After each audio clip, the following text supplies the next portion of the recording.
Police bust down a door as Paramount Plus' Mayor of Kingstown Season 3 Episode 5 opens. Shots are fired.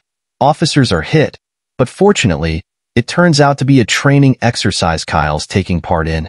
Robert, Hamish Allen Headley, congratulates Kyle, Taylor Hanley, for the way he handled himself. Kyle admits it felt good.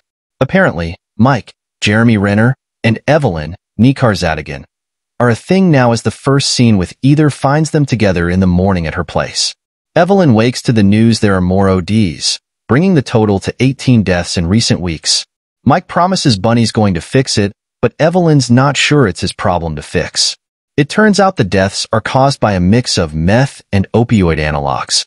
The fingers pointing at Constantine as the drugs are of Russian origin. Mike asks Evelyn to keep that info under wraps, but the word's already out on the streets. Mike, again, promises to fix it, but he might be biting off more than he can chew at this point. Over at the station, Ian, Hugh Dillon, and Stevie, Derek Webster, are deep in conversation about addicts being a financial strain on the system. Neither is in a good mood, but that changes when Kyle arrives with news that he's now part of SWAT. However, their congratulations are interrupted by Captain Walter, Rob Kirkland, telling Ian he needs to see him in an hour. That sounds ominous. Bunny, Toby Bamtifa, refuses to pick up the phone when Mike calls, saying to himself, "It's too little too late, Mikey Mike." He checks in on the guys packaging the drugs, and then gets a tour of a weapons cache. He's tired of not being able to react when attacked and is ready to go on the offensive. Bunny's talked out of purchasing grenades and into purchasing assault weapons. Mike's day keeps getting worse when Ian informs him that Kyle made SWAT. He heads to Crips territory, and a couple of Bunny's guys claim not to know where Bunny is. Mike talks his way into Rhonda's salon, and she also claims ignorance when it comes to Bunny. She does say that he needs to protect himself because he's looking after so many people.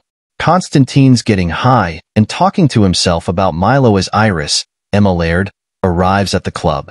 Constantine seems happy to see her, and they're both delighted Milo's gone. Constantine thinks Milo wasted her talents, and she claims she's only in Kingstown because Milo forced her to join him there. It's strange, but Constantine seems to genuinely care for her. He's the one who named her Iris.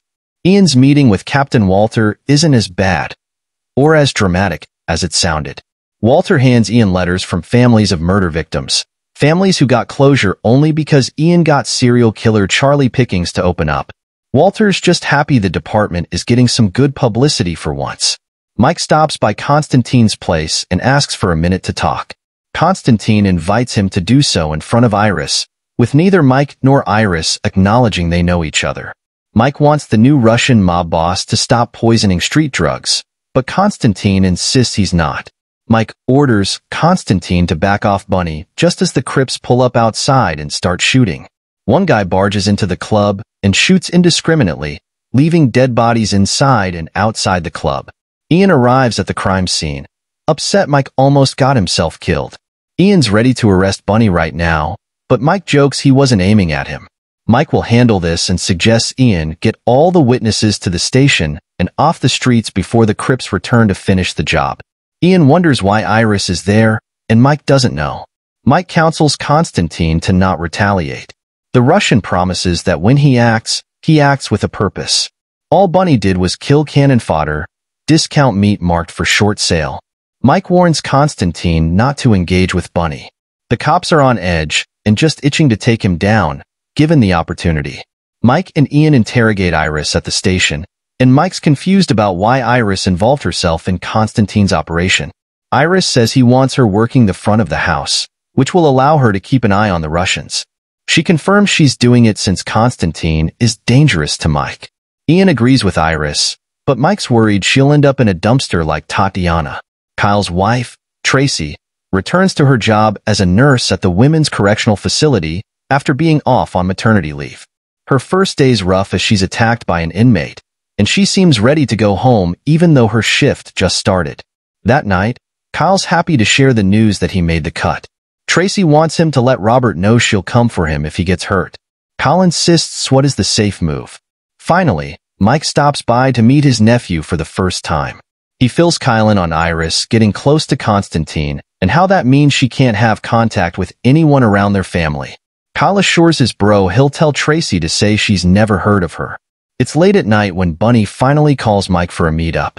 Mike still thinks he's in charge and warns Bunny not to ghost him. Bunny wasn't aware Mike was at the club and only pushed back on Konstantin after the Russian took some of his business. Mike can't believe Bunny's guys shot at him, and Bunny says he ordered the attack on the Russians because they don't understand or respect how Kingstown works. Mike admits he doesn't know if he calmed down the situation. The tension eases as they talk about Rhonda, but then ramps back up a little when Bunny says the KPD needs to get on Konstantin now before the Russian gets too close to the Crips territory. Mike and Ian have a secret meeting with Iris, letting her know exactly what sort of information they need about Konstantin. Ian tries to convince her to wear a wire, but Iris refuses. Konstantin would know, and she'd end up dead. She's doing this of her own volition, and they need to let her handle this her way. Mike gives her a burner phone and instructions on how to safely use it. Later, Mike and Ian keep eyes on her as she gets on a yacht with Konstantin. Mike's pissed that Ian told her he's in danger, which convinced her to be their eyes and ears. Konstantin treats Iris well and claims he hates what Milo did to her, but wants all the details. They continue snorting and drinking, and Iris gives him a kiss on the cheek when he says he's anxious to leave Kingstown and return to New York. Konstantin's right-hand man signals him, and Konstantin and Iris follow him onto the deck. A smaller boat pulls up, but it's positioned so that neither Mike nor Ian can see what's going on. Iris watches as drugs and money are exchanged without anyone counting or weighing either bag. Konstantin says he doesn't need to. It's all about trust, and they wouldn't dare screw him over. Iris and Konstantin leave the boat and continue to get high. They pull up outside her place, and he promises to move her to a better house in the morning. She gives him a friendly kiss as she exits the vehicle. As soon as she's in her apartment, she calls Mike and is ecstatic that she's back in tight with Konstantin. She reveals she saw white power cash traded for Russian drugs, confirming Konstantin is working with the Aryans.